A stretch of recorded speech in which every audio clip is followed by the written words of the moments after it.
Hello po sa inyong lahat. Yan, shoutout po sa inyong lahat mga guys. At siyempre, nandito po tayo ngayon. Yan, nandito po tayo ulit. Ayan, at gagawa po tayo ng konting konting pwede nyong matutunan. Yan, pwede nyong matutunan.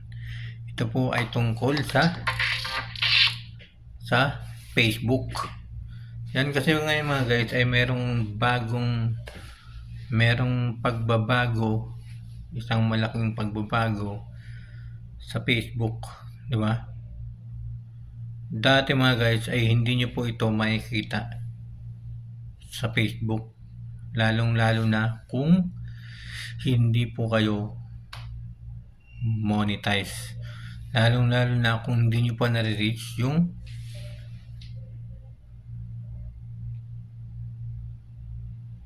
regulation sa bawat tools monetization ng Facebook. Makikita nyo lang ito mga guys sa ating mga YouTube, lalong-lalo na kung nire-recommend ang inyong mga upload ni YouTube. At syempre, magkakaroon ito ng ads. Kasi kapag nire-recommend yung ating mga video, yung ating mga upload ng mga video, ay nilalagyan po yan ng ads. Ngayon po mga guys ay hindi lang po ito sa YouTube makikita. Ngayon po mga guys, mga kaibigan natin dyan, ngayon po ay kahit sa Facebook ay makikita nyo na din na meron kayong mga ads kahit na hindi nyo pa nare-reach yung bawat tools monetization dyan sa inyong Facebook. Kasi merong update si Facebook Meta na kahit na hindi ka pa monetize sa yung stream ads ay magkakaroon ka ng mga ads. Makikita ng mga kaibigan mo, ng mga viewers mo na meron ka ng ad. Pero mga guys, yan po ay nilagay po yan ni Facebook Meta para kapag meron ng kapag na-reach nyo na yung 5,000 followers o yung 60,000 minutes ay alam na ng nagbibigay ng ads sa mga video natin sa Facebook kung ano nila yung gagawin nila. Alam na ng Facebook Meta.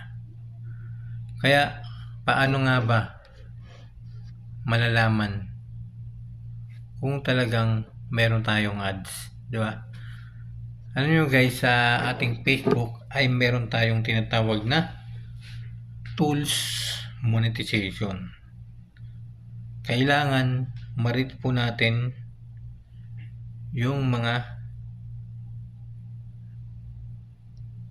tools monetization natin bago tayo magkaroon ng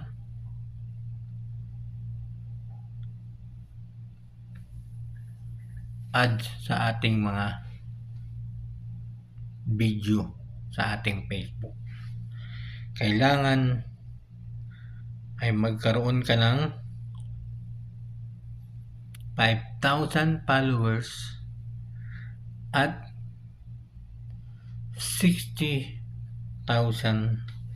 views para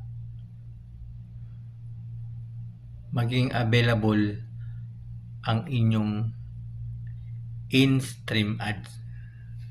Kaya marami akong napapansin. Yan, nakikita ko 1,000 pa lang, 2,000 pa lang, ay meron na silang mga ads sa kanilang video. Meron na silang mga ads sa kanilang video. Yung ad na yung mga guys ay nilagay lang po yan. Ulitin po natin, nilagay lang po yan ni Facebook Meta. Pero kailangan i-sure ninyo na na-reach nyo ang inyong mga in-stream ads. Na-reach na yung 5,000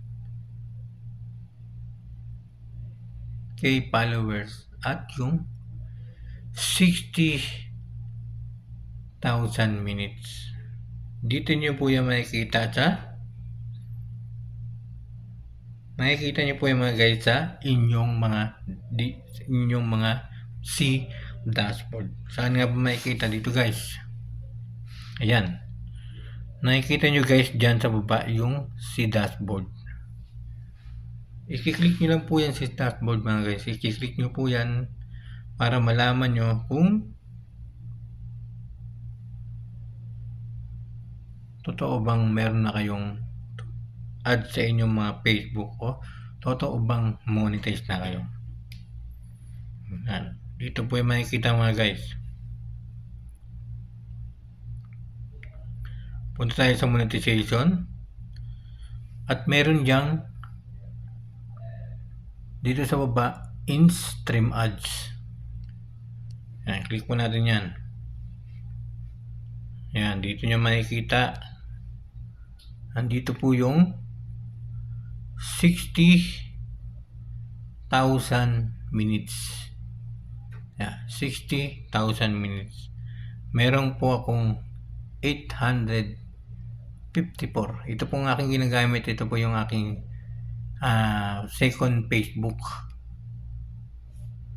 At kailangan po mga guys, dito sa inyong followers ay dapat ay maabot nyo yung 5,000 followers. Ang followers ko po dito sa aking pangalawang Facebook ay 235.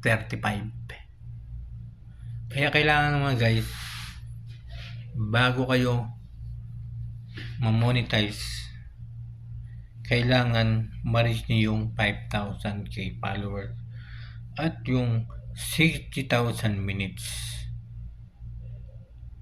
para